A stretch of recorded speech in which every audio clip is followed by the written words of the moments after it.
মাকসুদুল আলম খন্দকার খোরশেদ রাজপথের এক সংগ্রামের নাম, মানবতায় এক পরম বন্ধু। টানা 4 বারের জনপ্রতিনিধি, কোনো নির্বাচনেই ধার কাছে যেতে পারেনি কেউ।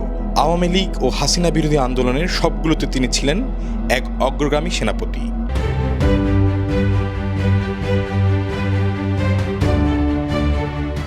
হরতাল, অবরোধ, মিছিল যেটাই ছিল বিএনপির ঘোষণা, সেখানেই খোরশেদ ঝাঁপিয়ে পড়তেন ভয়হীনভাবে।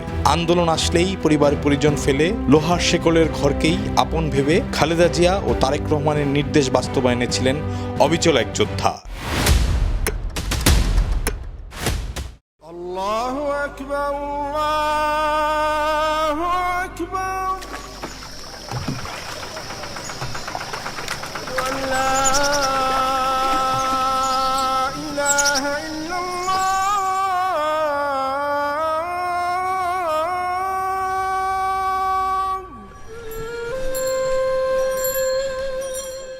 আমার জন্ম এই মাঝদের এলাকায়।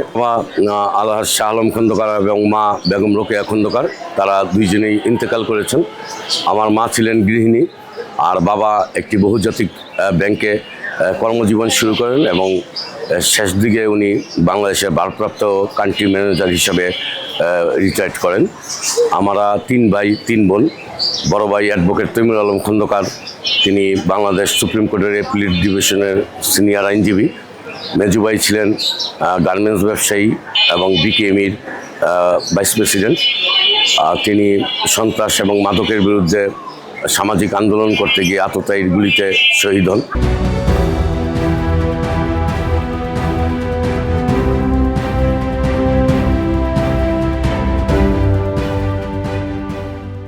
(1978) সালে আমি প্রথম এই আদর্শ স্কুলে ভর্তি হই, ক্লাস নার্সারিতে।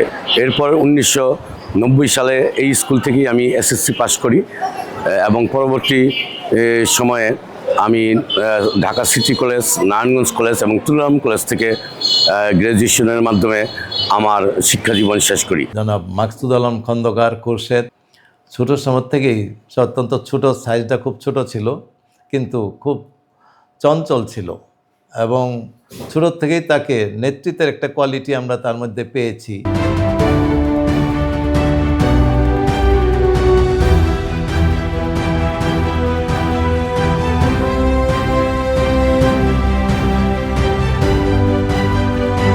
ছোটবেলা থেকেই আমি খেলাধুলার প্রতি আগ্রহী ছিলাম। জেলা ক্রীড়া সংস্থার অধীনে ঐতিহ্যবাহী যে ফুটবল ক্লাব সুপ্তরা যুব সংসদ সহ মাঝদার যুব সংসদ এবং অন্যান্য বিভিন্ন ক্লাবের সাথে আমরা ফুটবলের উন্নয়নে কাজ করছি। 87 সালে যখন ক্লাস 7-এ পড়ি, তখন একটি স্কুল কেন্দ্রিক আন্দোলনকে কেন্দ্র করে সমাজতান্ত্রিক ছাত্র ফ্রন্টের সাথে জড়িয়ে পড়ি। এই যারা ভাগ্যহত মানুষের ভাগ্যের পরিবর্তন করা, সামাজিক পরিবর্তন করার উদ্দেশ্যে আমি রাজনীতিতে অংশগ্রহণ করেছিলাম।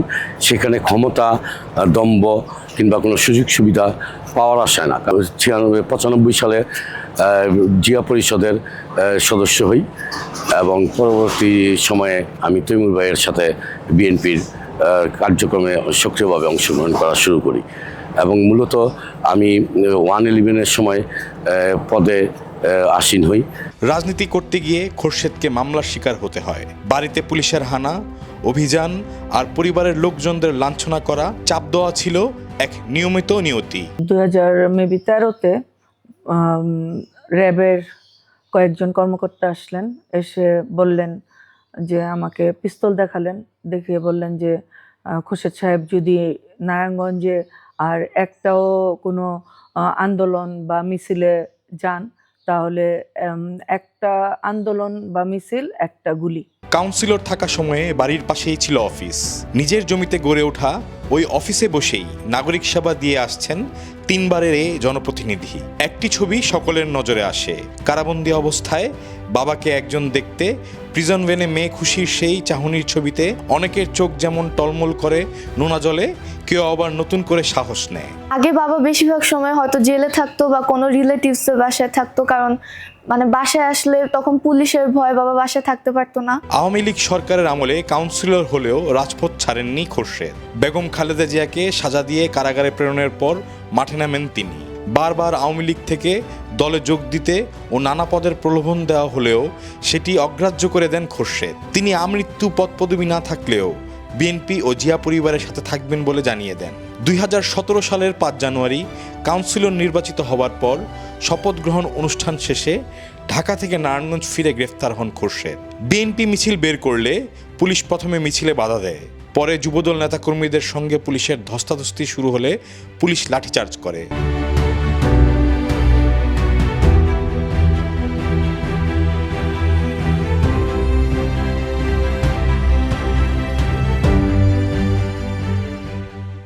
যে আমার বছরের 6 মাস মধ্যে 6 মাস আন্দোলন সংগ্রাম, 3 মাস পলাতক এবং বাকি 3-4 মাস জেলে।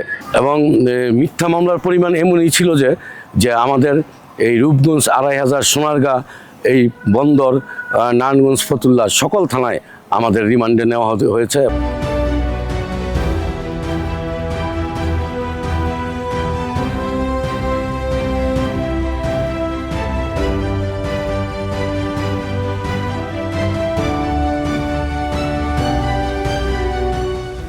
আর 2003 সালে সর্বপ্রথম আমি নারায়ণগঞ্জ পৌরসভার কাউন্সিলর নির্বাচিত হই এবং পরবর্তীতে প্যানেল মেয়রের দায়িত্ব পালন করি।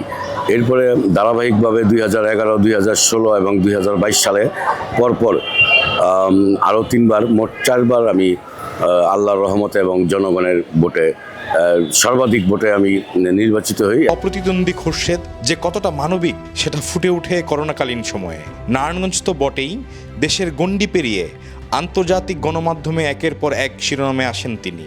একের পর এক মরদেহ উদ্ধার, আক্রান্তদের সেবা প্রদান, খাবার পৌঁছে দেওয়া সহ নানা ঘটনায় এক পরমাত্মার আত্মীয় হয়ে উঠতে শুরু করেন তিনি। বাবার লাশ ধরেনি সন্তানেরা, মুখ ফিরে এনে স্ত্রী, সে অবস্থায় মানবতার দূত হয়ে হাজির হন তিনি। ওই সময়ে একজন বলেছিলেন, খোরশেদ আমাদের ভগবান।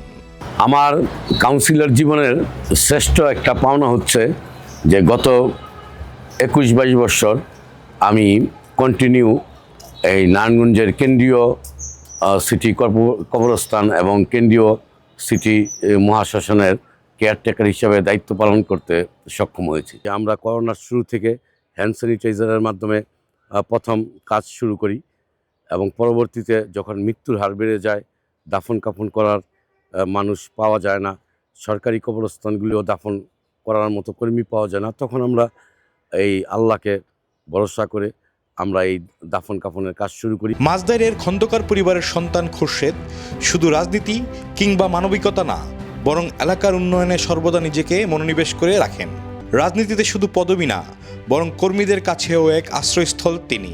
যে কোনো কর্মীর বিপদে তিনি হাত বাড়িয়ে দেন।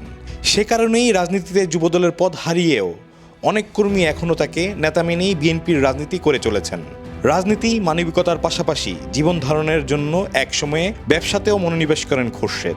বড় ভাই সাব্বির আলম হত্যার পর কালীবাজারের গার্মেন্টস প্রতিষ্ঠান পরিচালনা করেন তিনি, কিন্তু বাধা হয়ে দাঁড়ায় সে রাজনীতি। 2014 সালের কঠোর আন্দোলনে অনেকেই যখন নিজেকে গুটিয়ে নেন, তখন খোরশেদ প্রচণ্ড ঝুঁকি নিয়ে নেমে পড়েন দেশ রক্ষার এক আন্দোলন, যেটা ছিল বিএনপির দেশ বাঁচাও, আওয়ামী লীগ হটাও। সেটার জের দিতে হয়েছে তাকে, গার্মেন্টস একসময় বন্ধ করে দিতে হয় তাকে। তবে প্রত্যেকটা নেতাকর্মীর পাশে ছিলাম এবং আগামী দিনেও আমার পরিচিত জন থেকে শুরু করে সকল নেতাকর্মীর পাশে আমি থাকতে চাই, যদি যতটুকু আমার সামর্থ্যে সম্ভব। যদি কিছু না পারি, তারপরও তার বিপদের দিনে আমি কমপক্ষে তার পাশে থাকবো ইনশাল্লাহ। 2024 জুলাই অগ্নিগর্ভ নারায়ণগঞ্জ। বসে থাকতে পারেননি খোরশেদ। রাজপথে নেমে যান নারী ছেঁড়া ধন একমাত্র ছেলে। পুলিশের গুলির বিনিময়ে বুক পেতে দেওয়া ছাত্র জনতার বেষ্টনী। হায়েনা আওয়ামী লীগ বিরোধী আন্দোলন যখন তুঙ্গে, স্ত্রী লুনাও বাড়ি ছাড়েন, ছুটে যান আন্দোলনরতদের পাশে। একমাত্র ছেলে নকিবকেও একটি নাশকতা মামলায় আসামি হতে হয়েছিল। 5 আগস্ট হাসিনার বিদায়, জনতার উল্লাস যখন চাষারাতে, সেই উল্লাসের সঙ্গে জিয়া হল থেকে নামানো জিয়াউর রহমানের ছবি স্থাপন করে দেন খোরশেদ।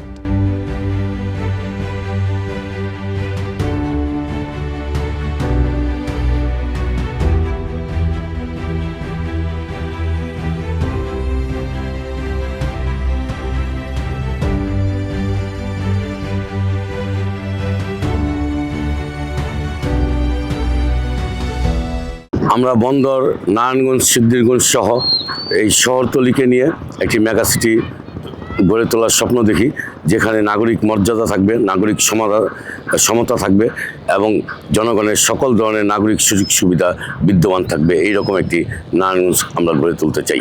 2018 সালে নারায়ণগঞ্জ 5 আসনে বিএনপি থেকে খোরশেদ মনোনয়ন পেয়েছিলেন।